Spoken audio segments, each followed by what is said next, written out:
देखो ना हमके नाकाम होई जइबा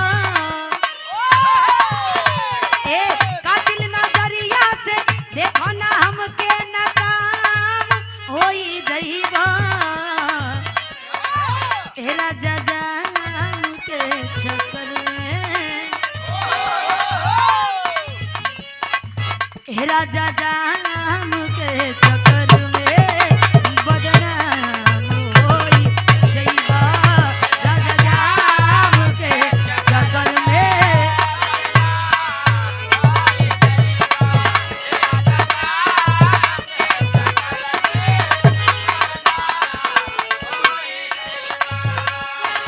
कह दिया।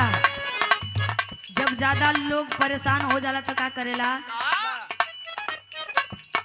बगली के